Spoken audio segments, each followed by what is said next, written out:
In this podcast episode, Dr. Mark Hyman interviews Gary Taubes about his latest book, Rethinking Diabetes, which challenges the conventional approach to treating diabetes. Taubes delves into the history of diabetes treatment, starting from the 19th century when the disease was rare, and doctors used a dietary approach that restricted carbohydrates and focused on a high-fat, ketogenic diet. This approach was effective in managing diabetes symptoms and prolonging the lives of patients. In 1921, insulin was discovered, and it was initially hailed as a miracle cure for diabetes. However, as time passed, doctors noticed a rise in diabetic complications such as heart disease, blindness, kidney disease, and neuropathies among patients receiving insulin therapy. The focus shifted from restricting carbohydrates to allowing patients to eat whatever they wanted and covering it with insulin. This led to weight gain and a rise in diabetic complications.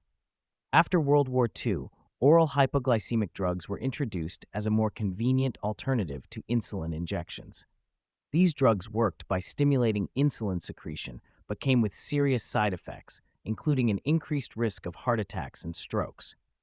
Clinical trials conducted in the 1960s and 1970s revealed that these drugs were not more effective than diet alone in managing diabetes. The traditional approach to diabetes treatment involved giving patients increasing doses of insulin and oral hypoglycemic drugs to control blood sugar levels. However, this approach did not address the root cause of the disease, which is insulin resistance. Patients became dependent on these medications, leading to weight gain and a higher risk of complications. Taubes highlights the importance of the evidence-based medicine movement, which emerged in the 1970s.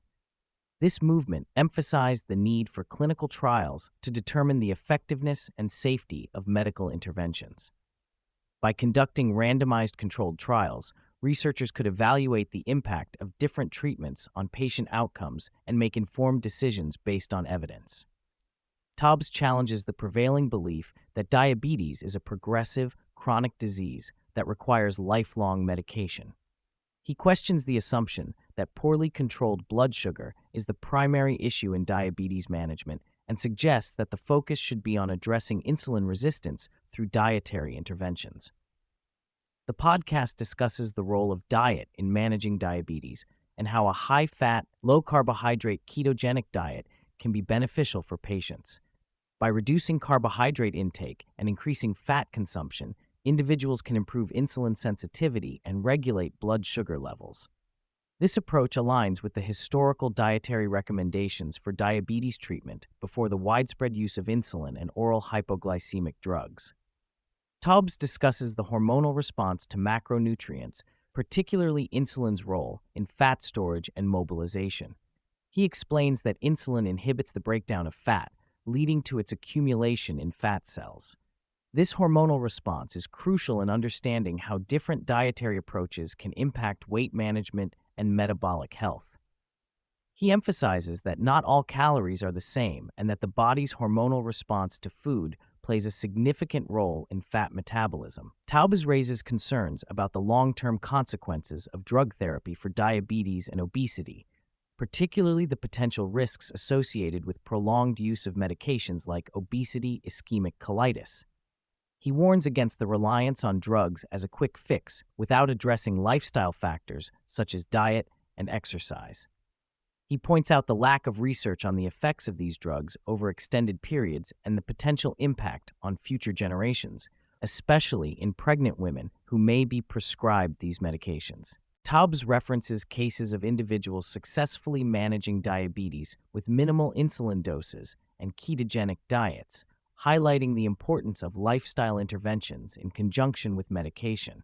He advocates for a holistic approach to diabetes treatment that considers the hormonal response to food and the potential benefits of dietary changes in improving metabolic health. Taubes discusses the Virta health study, which compared the outcomes of patients with type 2 diabetes following a low-carb, high-fat diet versus standard drug therapy. The study found that patients who adhered to the diet experienced significant improvements in their diabetes symptoms and overall health. He highlights the positive impact of dietary interventions on cardiovascular biomarkers and metabolic health, challenging the belief that a high-fat diet is detrimental to heart health. Taubes envisions a future where dietary interventions play a central role in diabetes management, offering a more effective and sustainable solution than traditional drug therapy. He calls for a reevaluation of current treatment guidelines and a greater emphasis on the role of diet in preventing and reversing diabetes. He believes that by shifting the focus towards dietary interventions, we can improve outcomes for patients with diabetes and reduce the burden of the disease on healthcare systems.